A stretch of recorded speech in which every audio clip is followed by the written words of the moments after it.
ಇತ್ತೀಚಿನ ಸಂಚಿಕೆಗಳನ್ನು ಜಾಹೀರಾತಿನ ಕಿರಿಕಿರಿ ಇಲ್ಲದೆ ನೋಡಿ.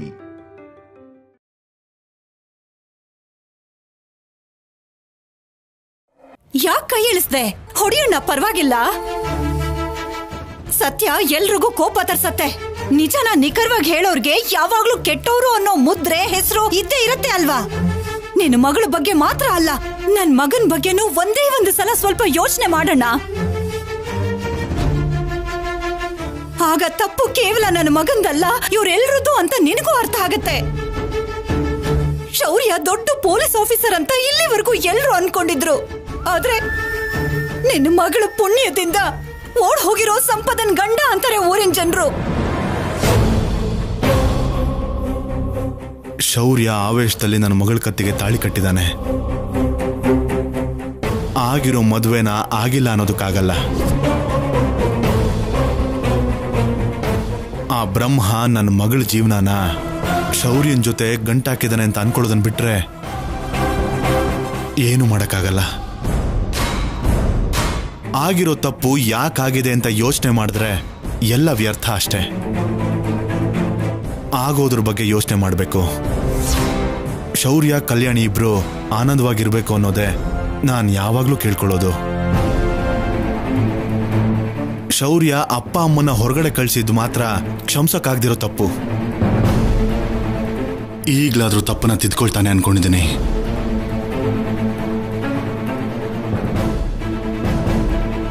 ಅಜಯ್ ಅವರೇ,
ಮತ್ತೆ ಎದುರಿಗೆ ಬಂದ್ರು ಯಾಕೆ ಹೀಗೆ ಮಾಡಿದ್ರಿ ಅಂತ ಒಂದು ಮಾತು ಕೂಡ ಕೇಳಲಿಲ್ಲ, ಕೋಪ ಮಾಡಿಕೊಳ್ಳಿಲ್ಲ. ಇಲ್ಲಿ ನೀನು ಕೂಡ ಅಷ್ಟೆ. ನಿನಗೆ ಅನ್ಯಾಯ ಮಾಡಿ ಹೊರಟೋದ್ರು ಕೂಡ ನೀವ್ ಯಾಕೆ ಹೀಗೆ ಮಾಡಿದ್ರಿ ಅಂತ ಕೂಡ ಕೇಳಲಿಲ್ಲ. ಜೊತೆಗೆ ನನ್ನ ಮಗಳನ್ನ ನಿನ್ ಮಗಳ ಹಾಗೆ ನೋಡ್ಕೊಳ್ತಿದ್ಯಾ.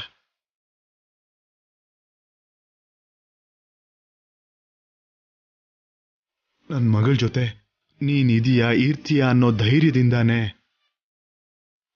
ನಾನಲ್ಲಿ ಧೈರ್ಯವಾಗಿರ್ತಿದ್ದೀನಿ.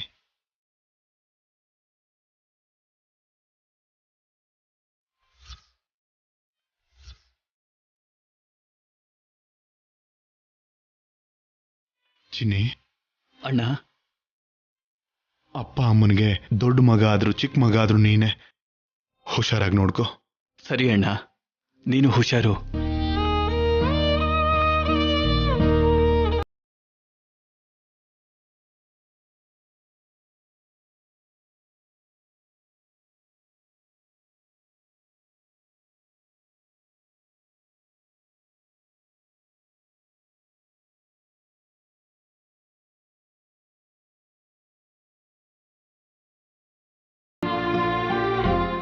ಅಮ್ಮ ಕಲ್ಯಾಣಿ,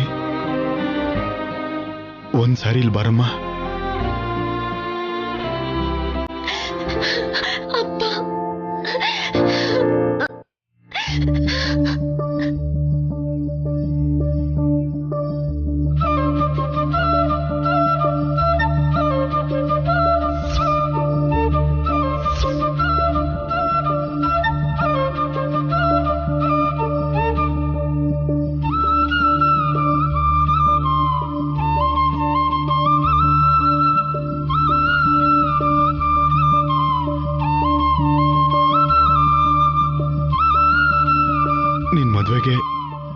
ಕೊಡ್ಬೇಕು ಅಂತ ತಂದಿದ್ದೆ. ಮರ್ತ್ ಹೋಗಿ ಹೋಗ್ತಾ ಇದ್ದೆ.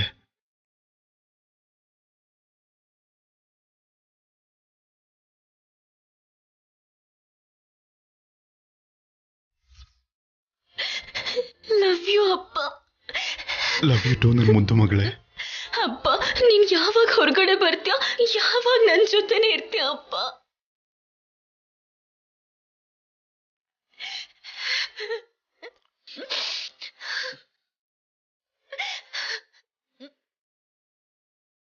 ನಾನು ಕೂಡ ದಿನ ಅದನ್ನೇ ಕೇಳ್ಕೊಳ್ತಾ ಇದ್ದೀನಿ.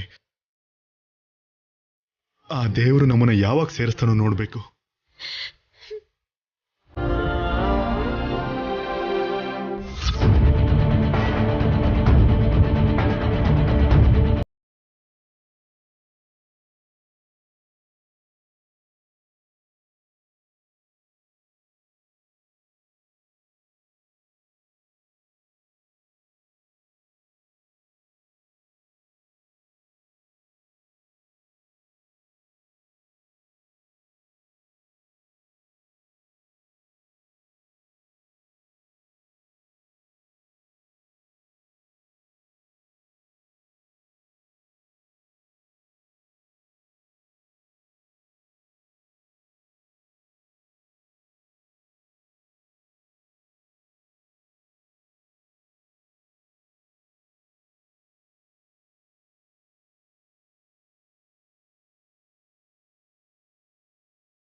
ಶೌರ್ಯ, ನನ್ನ ಮಗಳು ತುಂಬಾ ಒಳ್ಳೆಯವಳು.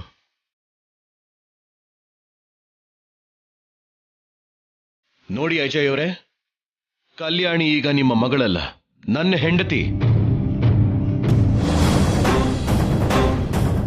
ಇನ್ನು ನಿಮಗೂ ಅವಳಿಗೂ ಯಾವ ಸಂಬಂಧನೂ ಇಲ್ಲ. ದಯವಿಟ್ಟು ಇನ್ ಮುಂದೆ ಈ ಮನೆಗೆ ಬರೋಕಾಗ್ಲಿ, ಕಲ್ಯಾಣಿನ ಭೇಟಿ ಮಾಡೋಕಾಗ್ಲಿ ಟ್ರೈ ಮಾಡ್ಲೇಬೇಡಿ.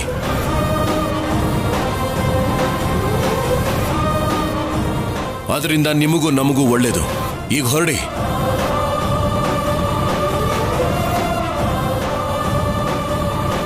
ಅಜಯ್ ಅವರು ಕರ್ಕೊಂಡು ಬಂದಿರೋರ್ಗೆಲ್ರಿಗೂ ಹೇಳ್ತಾ ಇದ್ದೀನಿ, ನೀವು ಬಂದಿರೋದು ಈ ಮನೆಗೆ ಮಾತ್ರನೇ, ನಮ್ಮ ಜೀವನಕ್ಕಲ್ಲ. ಒಂದೇ ಮನೇಲಿದ್ರು ನೀವ್ಯಾರೋ ನಾವ್ಯಾರೋ.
ಓಕೆ, ಟ್ರೇಸ್ ಮಾಡ್ತಾ ಇರು. ಓಕೆ.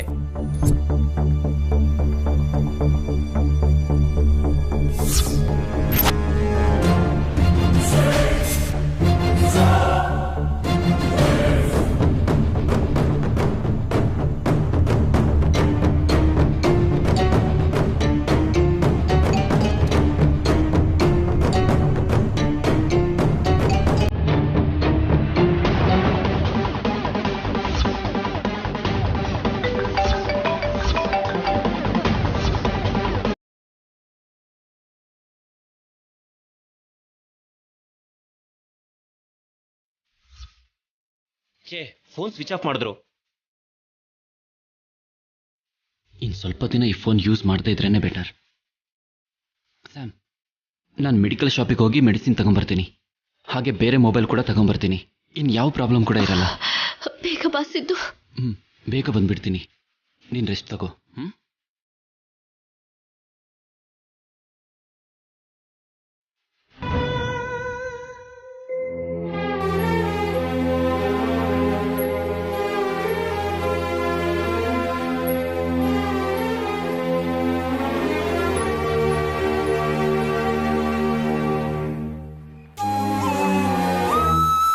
ನೋಡಿದ್ಯಾ ಪಾರ್ವತಿ, ಆ ಭಗವಂತ ಲೀಲೆನ ಯಾರನ್ನ ನಮ್ಮ ಮಗ ಅಲ್ಲ, ನಮ್ಮ ಮಗ ಸತ್ ಹೋದ ಅಂತ ಯಾರಿಗೆ ಪಿಂಡ ಇಟ್ಟು ಹೊರಗಡೆ ಹಾಕಿದ್ವೋ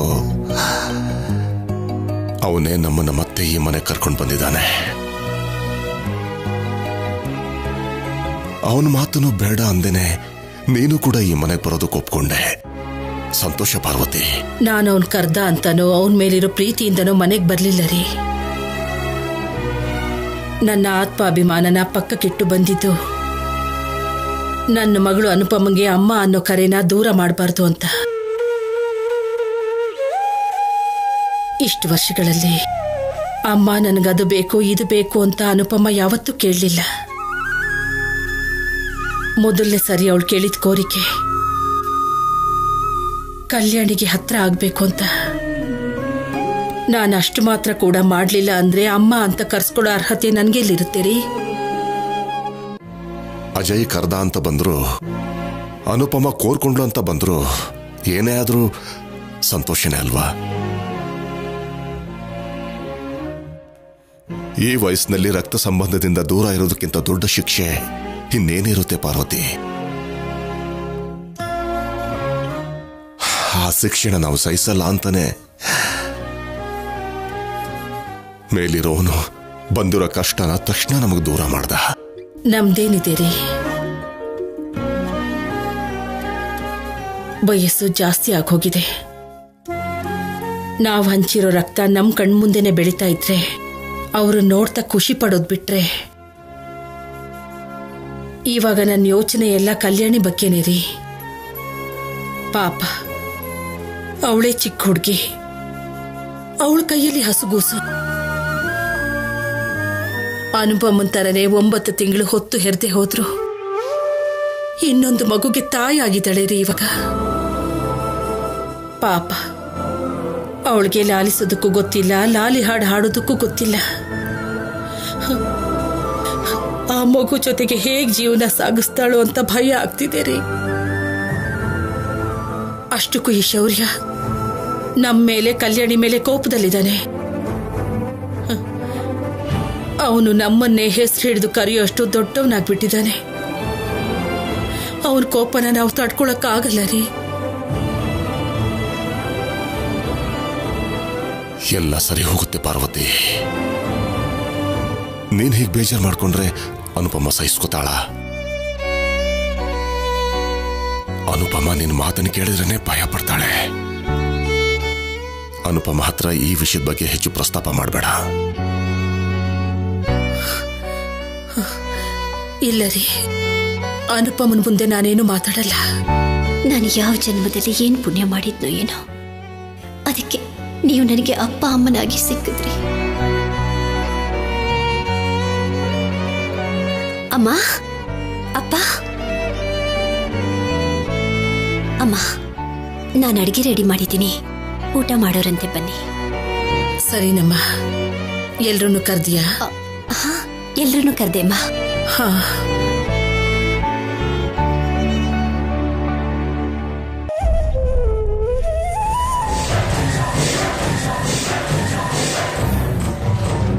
ಶೌರ್ಯ, ಈ ಆಸ್ತಿಲಿ ನಿನ್ನ ಜೊತೆ ನನಗೂ ಅರ್ಧ ಸೇರುತ್ತೆ. ನಾನ್ ಮಾಧುರಿನ ಮದುವೆ ಮಾಡ್ಕೊಳ್ಳೋದಕ್ಕಿಂತ ಮುಂಚೆ ನನ್ನ ಹೆಸರಲ್ಲಿದ್ದ ಆಸ್ತಿನ ಅನುಪಮ ಹೆಸರಿಗೆ ಬರ್ತಿದ್ದೀನಿ. ನನ್ನ ಹೆಂಡತಿ ಅನುಪಮ, ನಮ್ಮಮ್ಮ, ಅಪ್ಪ, ನನ್ನ ತಮ್ಮ ಚಿನ್ನಿ ಎಲ್ರು ಕೂಡ ಇದೇ ಮನೇಲೇ ಇರ್ತಾರೆ. ಅವ್ರನ್ನ ಹೊರಟೋಗಿ ಅನ್ನೋ ಹಕ್ಕು ನಿನಗೂ ನಿನ್ನ ಕುಟುಂಬದವ್ರಿಗೂ ಇಲ್ಲ. ದಮಯಂತಿ, ದಮಯಂತಿ, ದಮಯಂತಿ, ದಮಯಂತಿ.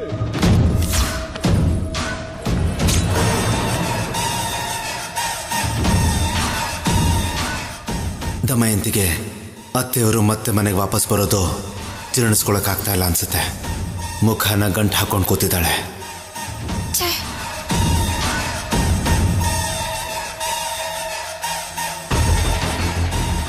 ಏನ್ ದಮಯಂತಿ, ಮುಖ ಸುಕ್ಕಾಗಬಾರ್ದು ಅಂತ ಫೇಸ್ ಎಕ್ಸರ್ಸೈಸ್ ಮಾಡ್ತಾ ಇದೀಯಾ? ಹಾ, ಅದೊಂದೇ ಕಮ್ಮಿ ಆಗಿರೋದು ನನ್ಗೆ. ಯಾಕೆ ಹಾಗೆ ಕೇಳಿದ್ರಿ? ಸುಮ್ನೆ ಕೂತ್ಕೊಂಡು ಮುಖನ ಹಾಗೆ ಮಾಡ್ಕೊಂಡಿದ್ಯಲ್ಲ, ಅದಕ್ಕೆ ಹಾಗೆ ಅನ್ಕೊಂಡೆ. ನಿಮ್ ಕೊಂಕು ನನ್ಗೆ ಅರ್ಥ ಆಯ್ತು. ಮೊದ್ಲೇ ಕೋಪದಲ್ಲಿದ್ದೀನಿ, ನನ್ ತಂಟೆಗೆ ಬರಬೇಡಿ. ಯಾಕಷ್ಟೊಂದು ಕೋಪ? ಇವಾಗ ಏನಾಯ್ತು ಅಂತ? ಇನ್ನೂ ಏನ್ರಿ ಆಗ್ಬೇಕು? 23 ವರ್ಷದ ನಂತರ ಆ ಅನುಪಮ ಮನೆಯಿಂದ ಆಚೆ ಹೋಗ್ತಾಳೆ. ನಮ್ಮ ಅಪ್ಪ ಅಮ್ಮ ಇದೆಲ್ಲ ಆಗಿದ್ದು ಅನುಪಮ ಇಂದಾನೆ ಅಂತ ಅವಳು ಬೈದು ನಿನ್ ದಾರಿನ ನೀನ್ ನೋಡ್ಕೋ ಅಂತಾರೇನೋ, ಅದನ್ನ ನೋಡಿ ಖುಷಿ ಪಡೋಣ ಅನ್ಕೊಂಡಿದ್ದೆ. ಆದ್ರೆ ಅವಳಿಗೊಂದು ಮಾತು ಹೇಳ್ದೆ ಅವಳ ಜೊತೆ ಬೀದಿಗೆ ಬೀಳೋದಕ್ಕೂ ರೆಡಿ ಆಗಿದ್ರು.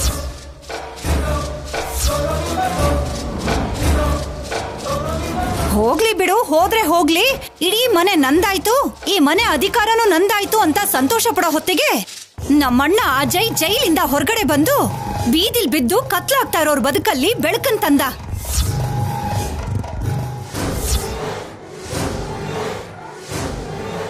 ಎಲ್ರನ್ನೂ ವಾಪಸ್ ಮನೆಗ್ ಕರ್ಕೊಂಡ್ ಬಂದು ತನ್ನ ಹೆಸರಲ್ಲಿದ್ದ ಆಸ್ತಿನ ಅನುಪಮ ಹೆಸರಿಗೆ ಬರ್ದಿದ್ದೀನಿ ಅಂತ ನನಗೆ ಶಾಕ್ ಕೊಟ್ಟ.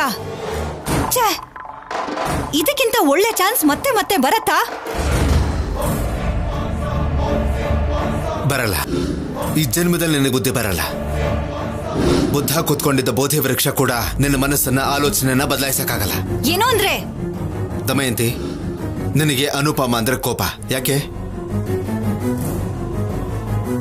ಅನುಪಮನ್ನ ಎಲ್ಲರೂ ಒಳ್ಳೆಯವಳು ಅಂತಾರೆ ಅಂತ, ನಿಮ್ಮಮ್ಮನ ಹೋಲಿಸ್ತಾರೆ ಅಂತ, ಅವಳಿಗೆ ನಿಮ್ಮಮ್ಮ ದೊಡ್ಡಸ್ತಿಕೆ ಕೊಡ್ತಾರೆ ಅಂತ, ನಿನಗೆ ಸರಿಯಾಗಿ ಬೆಲೆ ಕೊಡಲ್ಲ ಅಂತ ಅಲ್ವಾ?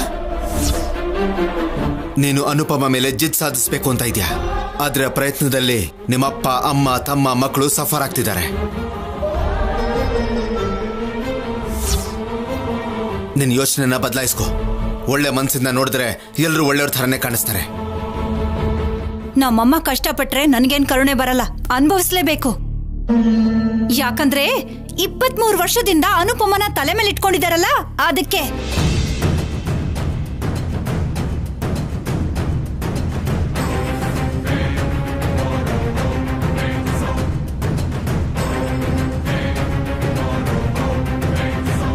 ಏ ಕಂದ, ನಿನ್ನ ಅಳುನಲ್ಲಿ ಮುಗ್ಧತೆ ಇರತ್ತೆ. ಮಾತಾಡೋಕಾಗ್ದೆ, ಹೇಳೋಕಾಗ್ದೆ ಅಳ್ತಿರ್ತ್ಯ. ಹೊಟ್ಟೆ ತುಂಬಿದ್ರೆ ನಗ್ತಾ ಇರ್ತ್ಯ.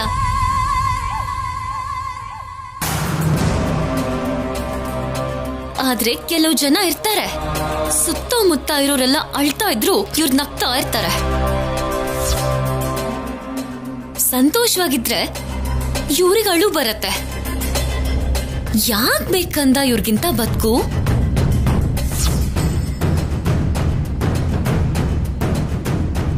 ನಾನ್ ಚಿಕ್ಕವಳಿದ್ದಾಗ ನನಗ್ ಸಂಸ್ಕೃತ ಹೇಳ್ಕೊಡ್ತಾ ಇದ್ದೆ ಟೀಚರ್ ಏನ್ ಹೇಳ್ತಿದ್ರು ಗೊತ್ತಾ? ಹಂಸನ್ ನೋಡಿ ಕಾಗೆ ಬಳಕ್ತಾ ಬಳಕ್ತಾ ನಡೀತಿತ್ತಂತೆ. ಆದ್ರೆ ಜನ ಯಾರು ಅದನ್ನ ನೋಡ್ದೇ ಇದ್ದಿದ್ದಕ್ಕೆ ಮಹರ್ಷಿ ಹತ್ರ ಹೋಗಿ ನಾನ್ ಹಂಸದ ಹಾಗೇನೆ ನಡೆದೆ ಅಲ್ವಾ, ಆದ್ರೂ ಯಾರು ಯಾಕೆ ನನ್ನ ಗಮನಿಸ್ತಾನೆ ಇಲ್ವಲ್ಲ ಅಂತಂತೆ. ಆಗ ಸ್ವಾಮೀಜಿ ಏನ್ ಹೇಳಿದ್ರು ಗೊತ್ತಾ? ಅದೇ ನಿನ್ ಹುಟ್ಟು ಗುಣ. ಹಂಸನ್ ನೋಡಿ ಎಷ್ಟೇ ನಡೆದ್ರು, ಮೇಲ್ ಹಾರಿ ನೃತ್ಯ ಮಾಡಿದ್ರು ಸೊಂಟ ಮುರ್ಕೊಂಡು ಕೆಳಗಡೆನೆ ಬೀಳ್ತ್ಯಾ. ನಿನ್ ಕೆಲ್ಸನ ನೀನ್ ನೋಡ್ಕೊಂಡು ಹಾಯಾಗಿ ಬದುಕು ಅಂದ್ರಂತೆ. ಏಯ್, ನೀನು ನನ್ನೇ ಅಲ್ವಾ ಕಾಗೆನ ಅಡ್ಡ ಇಟ್ಕೊಂಡು ಹೇಳಿದ್ದು? ಅಯ್ಯೋ ರಾಮ, ನಾನ್ ಯಾಕೆ ನಿಮ್ಮನ್ನ ಕಾಗೆಗೆ ಹೋಲಿಸ್ತೀನಿ ಹೇಳಿ?